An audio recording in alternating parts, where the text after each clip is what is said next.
To listen to this story, click Listen Online at the top of the page. You can find previous stories here. Interpol has a red notice out on Jan Marsalek, former senior executive of German payment processor Wirecard, which was caught in a massive financial fraud. A red notice from Interpol is the same as landing on the global most wanted list of criminals.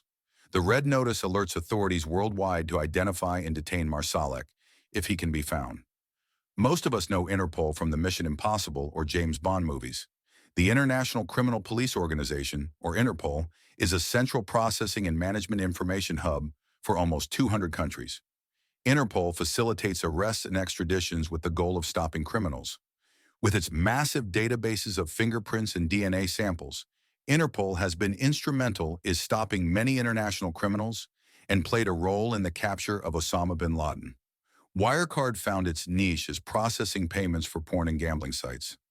Other payment processors shied away from these markets while Wirecard aggressively built share. Wirecard experienced what appeared to be astonishing growth, and it made sense to investors.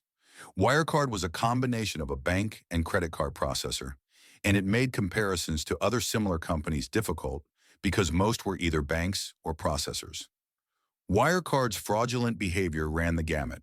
For example, it would round-trip payments with customers. Wirecard sends the customer money, the customer sends it back to Wirecard, and Wirecard books it as revenue. By setting up shell entities around the world, Wirecard could send invoices and claim to receive payments from these entities, even though no cash ever changed hands. If all this was not enough, Wirecard forged and backdated contracts to mislead its auditor. Auditors are supposed to sample and verify information during an audit.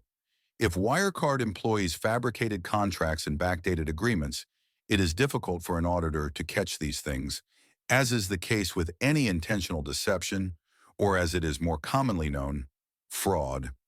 Nevertheless, the Wirecard auditor, KPMG, screwed this one up big time. The problem with an auditor calling out its client is it probably loses the account, and in this case, millions of revenue.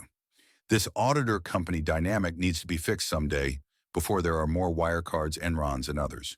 Although he did not finish high school, Marsalek started at Wirecard in the IT department at an annual salary of $6,000.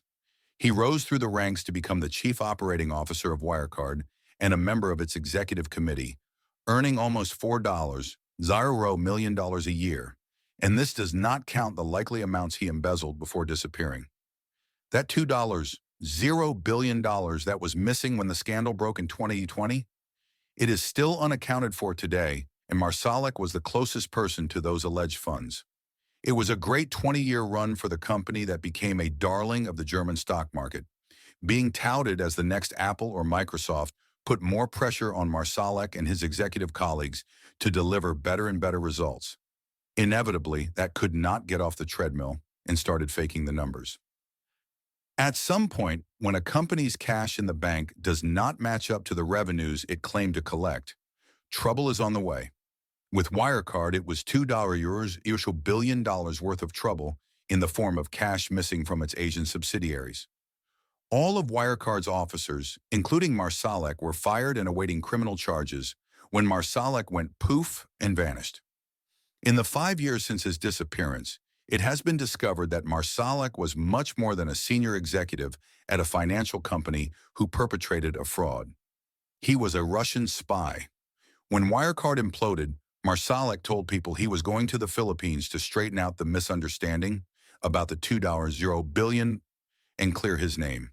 With multiple passports and other tools of spycraft, Marsalek could be anywhere in the world. He never made it to the Philippines. While Marsalek was still employed and things were going great at Wirecard, surveillance footage of the yacht of a Russian oligarch showed Marsalek with a beautiful Russian woman on his arm. Investigators concluded that Marsalek fell into a honey trap as he was lured into the world of spies with a romantic encounter.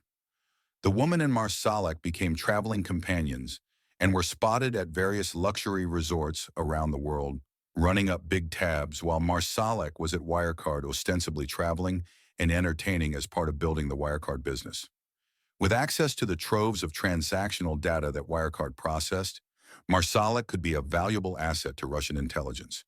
It is speculated that Marsalek identified travel plans and purchases of enemies of the Russian state through such transaction data and pass the information to his handlers at the Kremlin. Usually in a multi-billion-dollar fraud investigation, there is some kind of trail that authorities can follow. A criminal might use an alias one too many times, or he might contact an old girlfriend. When these things happen, investigators are waiting and can make headway in tracking down the bad guy. Not with Marsalek. Nothing. Current speculation is that Jan Marsalek is living in a protected castle in Russia and has assumed the identity of a priest who resembled him physically. The Kremlin denies these facts. Key takeaways.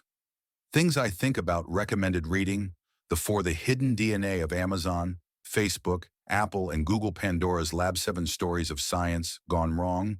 Bad Bloodful Account of the Theranos Fraud. The Psychology of Money: Lessons on Money and Life. I have given this book to a dozen people. 13 Days First-Person Account of the Cuban Missile Crises, written by Robert F. Kennedy, Sr. Also a good movie. Hard Drive: Bill Gates and the Making of Microsoft. Conspiracy of Fools: True Story of the Entanglements Between Government and Business, the deaths and the greed brought about by the Enron collapse. See the full reading list here.